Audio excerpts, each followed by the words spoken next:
요한복음 6장 1절입니다. 요한복음 6장 1절 다 같이 읽겠습니다. 시작. 그 후에 예수께서 디베리아 갈릴리 바다 건너편에 가시매. 그 후에라는 말은 언젠가 하면 디베리아가 아니죠. 베다니 연못에서 38년 된 병자를 고치시고 나서 유대인들에게 이런저런 얘기를 하고 나서 그리고 그 후에 예수께서는 디베랴 갈릴리 바다 건너편으로 가시매 거기까지 가셨다는 거죠. 그러면 예루살렘에서 갈릴리까지의 거리가 여기서 라스베가스 왕복 정도 될 거예요. 그럼 한 얼마 정도 걸릴까요? 걸어서 가면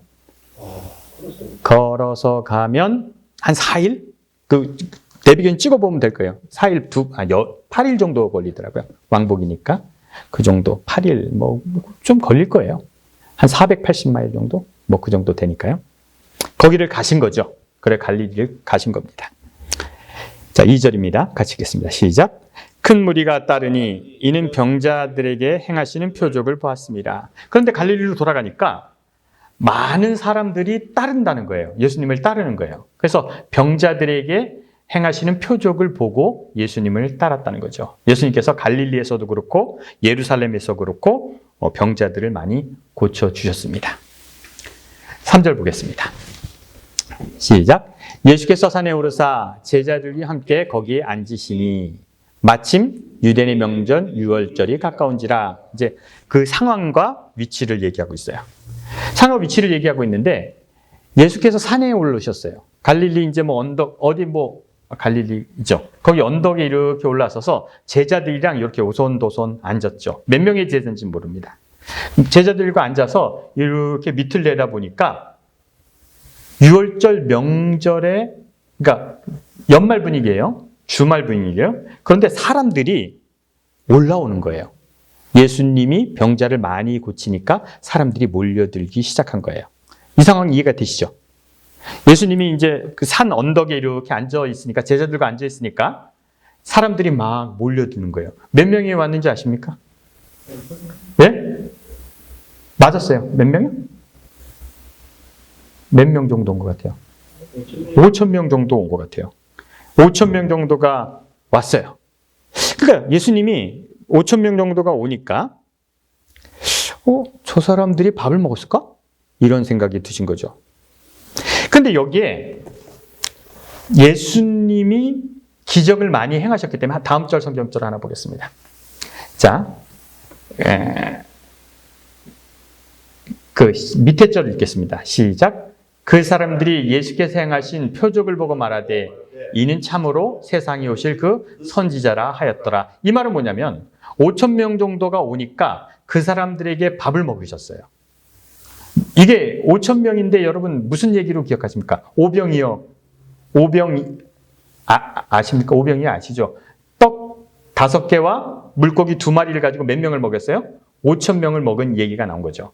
그것을 보고 나서 사람들이 예수님을 뭐라고 믿었다고요? 선지자라고 믿었다고요. 예수님을 왜 믿었어요? 왜 믿게 됐어요? 이적을 보고 5,000명을 먹은 걸 보고 선지자라고 믿었더라. 이렇게 얘기가 나오는 거죠. 여러분, 예수님의 기적에는 공식이 있습니다. 무엇인가를 만들 때는 유에서 유를 만듭니다. 물을 뭐로 만들어요? 포도주로 만들죠. 그리고 떡을 만들어내는 게 아니에요. 어떻게 하는 거예요? 조금의 떡이 있으면 그걸 가지고 뻥튀기를 할 수 있는 능력이 있으신 거죠. 그래서 예수님이 보리떡 5개와 물고기 2마리를 가지고 사람들을 먹였는데 남은 광주리에 떡 5개로 먹고 남은 광주리가 12바구니가 찼다는 거죠. 놀라운 기적이 일어났죠. 사람들이 그 일을 가지고 예수님을 믿기 시작했다라고 얘기합니다. 그런데 여기에 예수님이 기적을 행한 것이 중요합니까? 다른 것이 중요합니까? 여러분, 이 성경절에 중요한 얘기가 뭘 것 같아요? 예수님이 기적을 만드신 거예요? 기적을 행하신 게 중요합니까? 다른 이야기가 중요할 것 같아요. 왜 이 이야기를 했을까요? 근데 이 이야기 중간에 우리가 생각하지 않은 재미난 얘기가 있어요. 그것이 5절입니다. 6장 5절 한번 보도록 하겠습니다. 6장 5절입니다. 이거 같이 읽어보겠습니다. 시작. 예수께서 눈을 들어 큰 무리가 자기에게 오는 것을 보시고 빌립에게 이르시되 우리가 어디서 떡을 사서 이 사람들을 먹게 하시니라. 이랬단 말이에요. 그러니까 자, 언덕에 예수님이 제자랑 앉아 있었죠. 근데 제자인 누구에게 물어봤다고요? 빌립에게.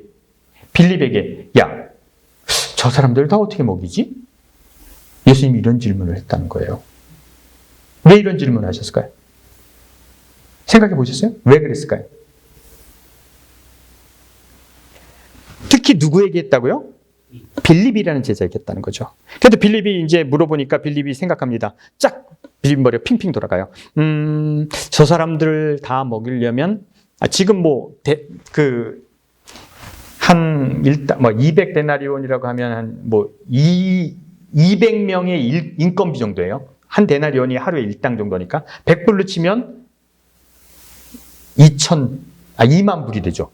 100불을 하루에 인당이 좀 2만 불이 되죠. 그러니까 빌립이 딱 계산하더니 한 2만 불 들어야지 사람들이 빵을 먹일 수 있겠는데요. 이렇게 얘기를 했습니다. 그런데 그 옆에 있던 6장 6절 보시겠습니다. 6장 6절 한번 보세요. 시작. 이렇게 말씀하심은 친히 이렇게 하실 것을 아시고 빌립을 시험하고자 하십니다. 빌립이 대답하되 각 사람이 조금씩 받게 할지라도 200데나리온의 떡은 부족하리이다. 이렇게 얘기한 거죠. 근데 그 다음 절 성경절 한번 보세요. 근데 그 얘기를 하고 나니까 그 옆에 있던 제자가 한번 읽어보겠습니다. 시작. 그 중에 하나 곧 시몬 베드로의 형제 안드레가 예수께 여짜오되 여기 한 아이가 있어 보리떡 5개와 물고기 2마리를 가지고 왔나이다. 그러나 이것이 이 많은 사람에게 얼마나 되겠습니까? 라고 질문한 거예요. 요 얘기 들어보셨어요? 아시죠? 요 얘기예요. 자, 그러면 이 상황을 한번 왜 이 두 사람의 얘기를 누구를 또 비교하는 거예요? 빌립하고 안드레를 비교하는 것 같아요. 한 사람은 계산을 딱 해서 200데나리온 2만 불이 있어도 안 되겠는데요. 그리고 한 제자는 얼른 가서 도시락 갖고 온 아이를 데리고 와서 물고기 2마리하고 떡 5개를 가지고 이거 갖고 되겠어요? 라는 두 명의 제자의 얘기가 나옵니다. 이 두 명의 제자가 비교되고 있어요. 다시 한번 돌아가겠습니다. 언덕에 이제 제자하고 예수님이 앉아 있습니다. 그 예수님이 빌립에게 야, 저 사람들 다 먹이면 그랬더니 빌립이 200데나리온이 있어야겠는데요. 아유, 그러겠네요. 근데 한 제자가 얼른 가서 아이의 도시락을 갖고 가서 이거는 어떻습니까? 라고 했더니 이거 갖고 안 되죠. 이렇게 했다는 얘기예요. 이 기적 사이에 두 제자를 비교하는 얘기가 나오는 겁니다. 그런데 여기에 더 중요한 거는요. 6장 6절 한번 다시 보겠습니다. 6장 6절입니다. 자, 한번 다시 읽겠습니다. 시작. 이렇게 말씀하시면 친히 어떻게 하실지 아시고 빌립을 시험하고자 하시면 빌립을 시험하고자 한 거란 거죠. 예수님이 누구를 시험하고자 한 거예요?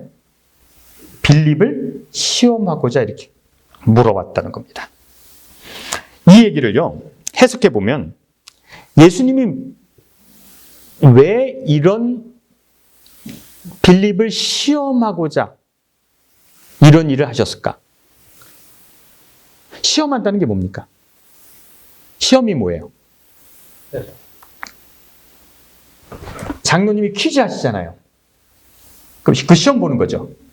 그 시험 보는 것도 장로님이 퀴즈를 내는데 이거는 상을 주기 위한 겁니까? 벌을 주기 위한 겁니까? 뭘 주기 위한 시험이 있고 그 다음에 어떤 시험이 있어요? 벌을 주기 위한 시험도 있죠. 근데 장로님은 상을 주는 거죠. 근데 왜 예수님이 빌립을 시험하셨을까요? 왜 시험했을 것 같아요? 네? 네? 믿음이요? 믿음을? 왜 시험했을까요? 한번 생각해 보셨어요? 왜 시험한 것 같아요? 이선희 집사님. 예? 그 사람 마음의 생각이 어떤? 시험했는 거야? 한번 생각해 보자고요, 그냥 뭐. 이제 우리가 이제 이렇게 몇 명이 안 오는 교회에서 다음 주에 내가 장로님 제가 서브웨이 사올게요. 그 제가 몇 개 사오겠습니까? 몇 명분 사오겠습니까? 조금 사왔는데 500명이 왔어요. 500명이 온 거야. 어떻게 합니까? 그래서 제가 장로님한테, 장로님, 어떻게 하면 좋겠습니까? 네, 그럼 장로님 뭐라고 할 거예요? 신원으로 갑시다. 어디를? 신원. 신원에 500명이 어떻게 들어갑니까? 말도 안 되지. 어떻게 대답해야 돼요? 근데 나는 큰 부자고 사장이야. 근데 500명 올 걸 예상했어. 그래서 우리 직원 보고 샌드위치 500명분을 사오라고 했어. 예수님이 그랬다는 거예요. 자기는 어떻게 할 줄 알고 빌립이 어떻게 할 줄 알고 누구를 뭐 했다는 거예요? 시험한 거예요. 장로님, 근데 장로님이 뭐라 그러는 거예요? 장로님 어떻게 하면 좋습니까? 500명은 어떻게 할 거예요? 그랬더니 장로님이 뭐라 그래요? 뭐라 그럴 거예요? 시험 받는 거예요, 저한테 지금. 그럼 시험을 받는 거란 말이에요. 이런 상황이란 말이에요. 아시겠죠?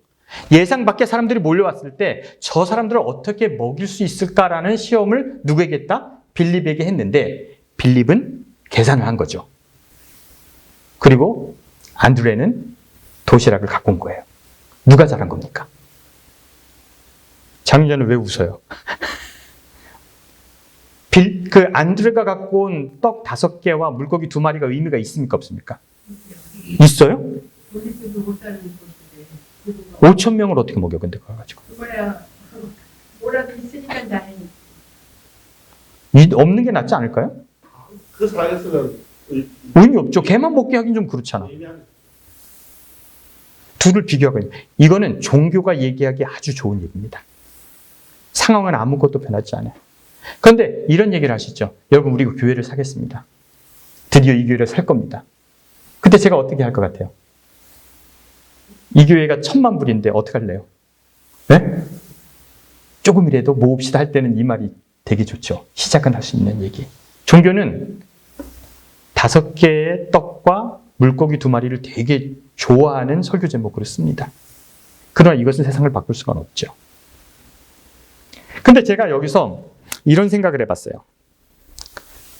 왜 2 제자를 굳이 비교하고 왜 그 제자를 시험했을까? 왜 제자를 시험해야 됩니까? 근데 하나님이 사람을 시험합니까? 예? 사단이 시험합니까? 하나님이 시험합니까?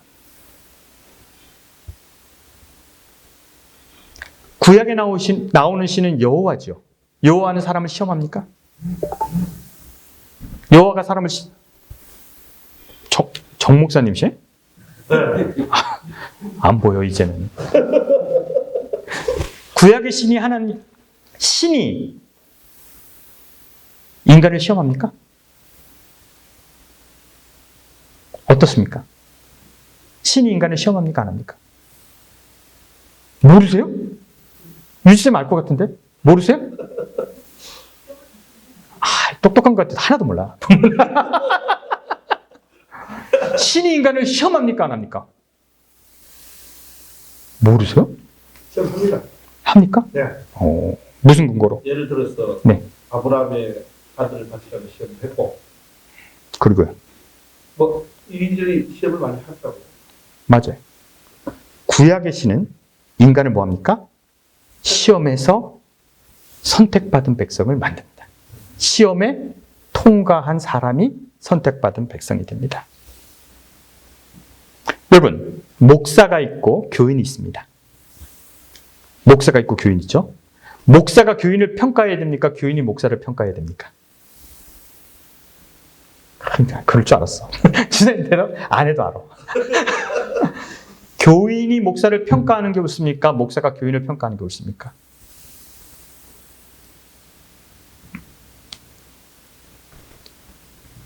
목사의 평가를 받는 것이 맞습니까? 교인들이? 교인이 목사를 평가하고 교인이 종교를 평가해야 합니까? 한 가지 더 질문해 볼까요? 신이 인간을 평가해야 됩니까? 인간이 신을 평가해야 됩니까? 신이 평가해야 돼요? 목사는 평가를 받아야 돼요. 종교도 평가를 받아야 됩니다. 인간에게 신은 평가를 받습니다. 그게 맞아요.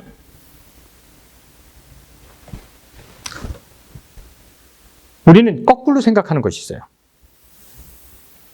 신의 평가를 받는 종교는 어떤 것이 신이 좋아할까? 신이 원하는 것, 신이 제시한 것을 하는 종교가 있고요. 그건 신이 시험을 보는 종교입니다. 근데 종교가 추구해야 할 것은 뭐냐면 인간이 신을 평가할 때는 어떤 것을 평가하냐면 그 신이 옳은가를 평가해야 돼요. 어떤 것이 중요합니까? 인간이 하는 평가가 중요합니까? 신이 하는 평가가 중요합니까?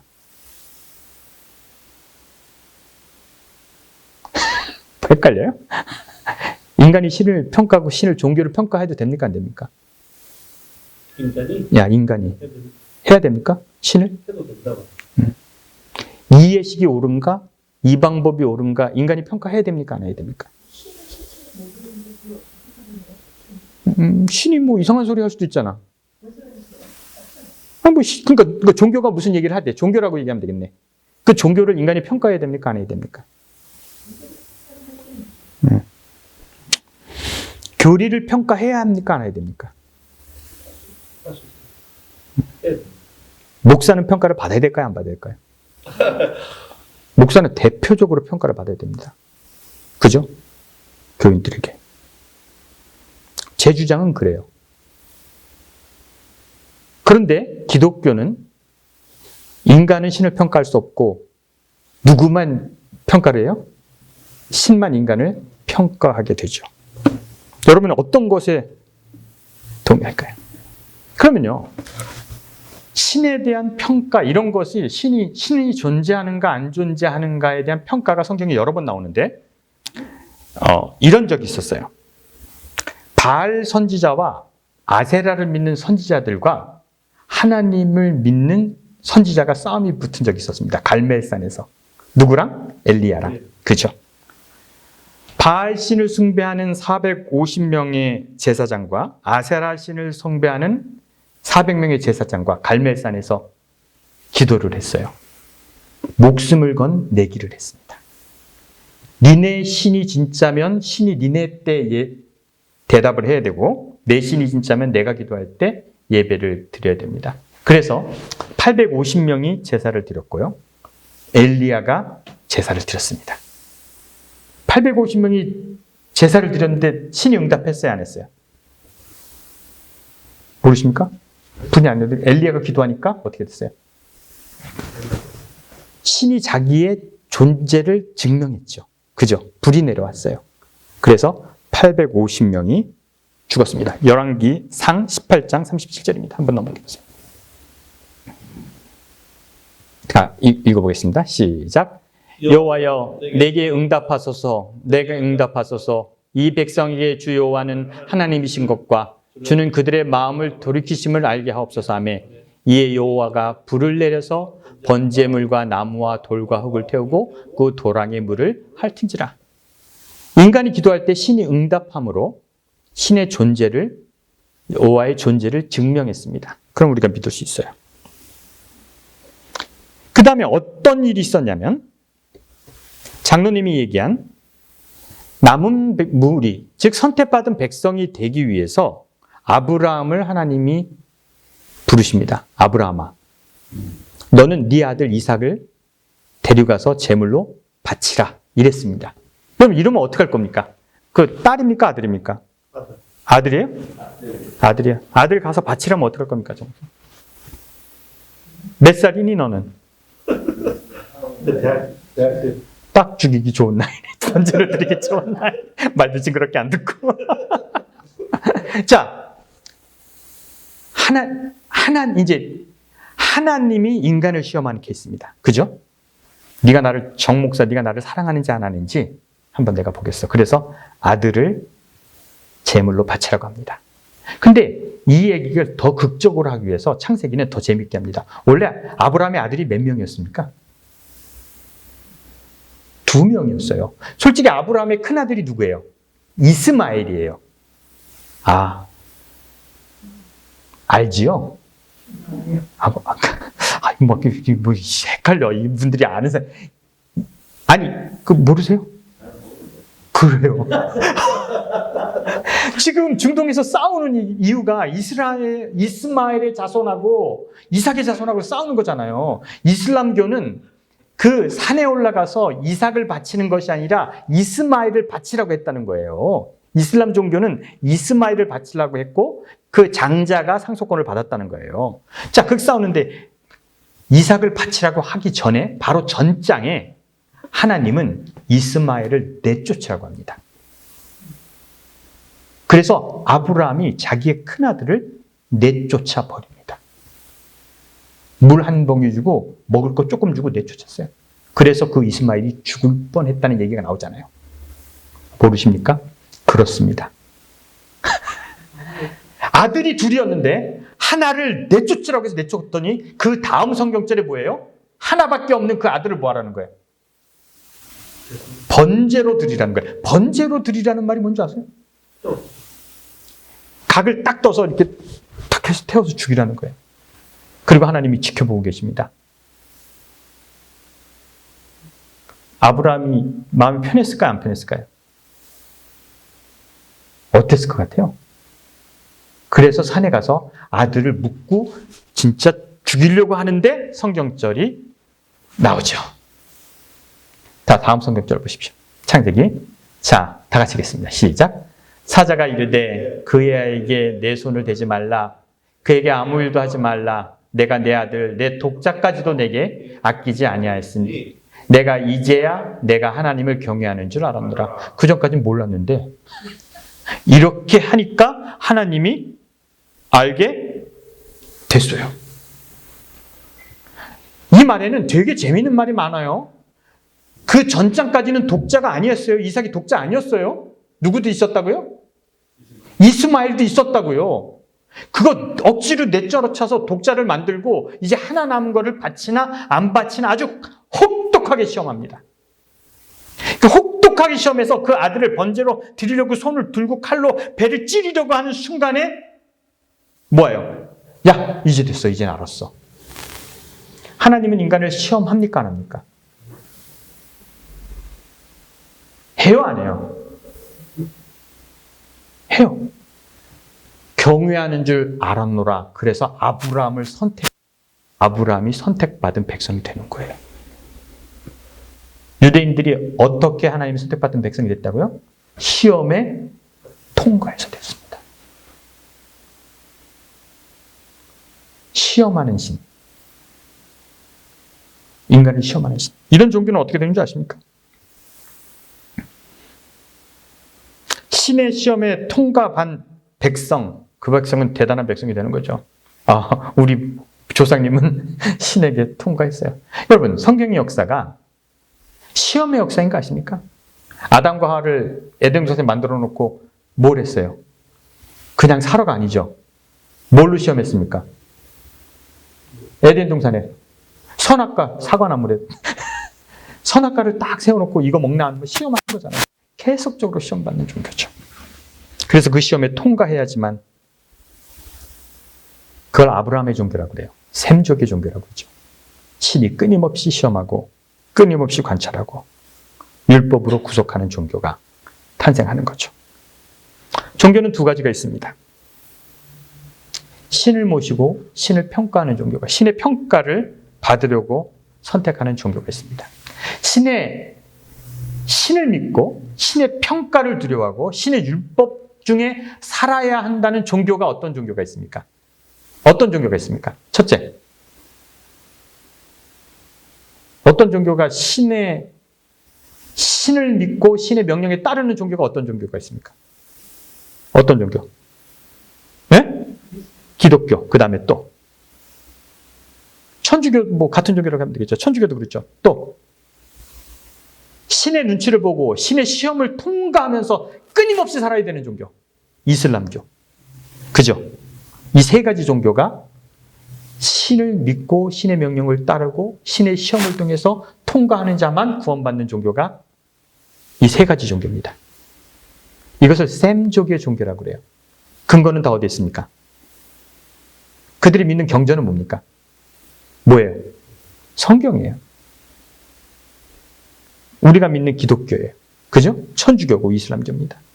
신이 끊임없이 시험하고 끊임없이 율법으로 우리를 견제하면서 우리는 신의 눈치를 봐야 하는 종교가 있습니다. 그런데 다른 종교 비슷한 게 있는데 어떤 종교가 있냐면 진리를 찾는 종교가 있습니다.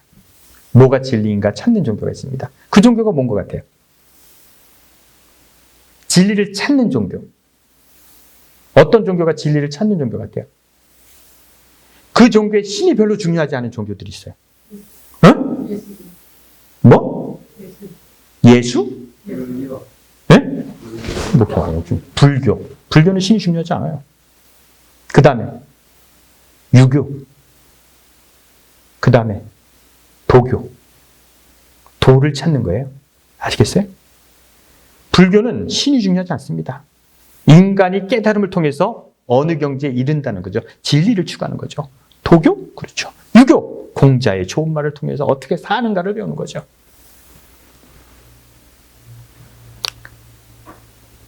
여기에는 신이 중요하지 않아요. 명령이 중요하지 않아요. 율법이 중요하지 않아요. 무엇이 진리인가, 무엇이 진실인가가 훨씬 더 중요합니다. 나중에 시간이 많이 흘러서 인간이 많이 생각하고 많은 것을 깨닫고 많은 것을 알게 됐을 때 인간들이 많은 것을 생각하게 됐을 때 여전히 신을 믿을 수 있을 것 같습니까? 신의 평가를 받아야지만 우리가 살 수 있다고 그렇게 신앙 고백을 할 수 있을 것 같아요?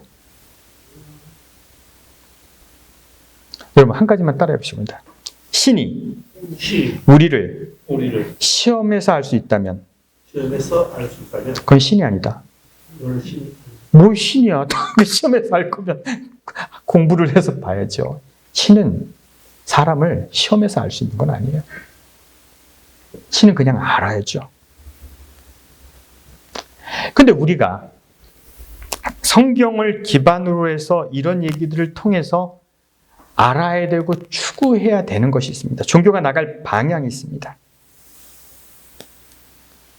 종교는 무엇이 옳은가를 따라 나가야 되는데 신이 옳은가를 우리가 생각해야 되는데 그 경전이 옳은가를 우리가 생각해야 되는데 우리는 여지껏 신의 평가만 생각하고 그 신의 얘기라고 하면 생각하지 않았죠. 그게 율법이라고 그러면 생각하지 않았죠. 그래서 신을 믿는 종교가 신을 믿는 것과 더불어 진리를 찾는 것을 병행하지 않으면 우리는 괴물이 될 수밖에 없습니다.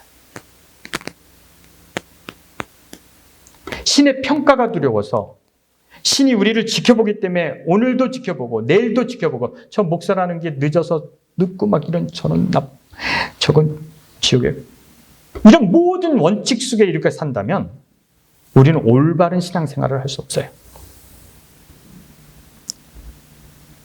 신이 시험을 하기 때문에 그 시험에 통과해야 한다면 그 종교는 아름다울 수 없어요.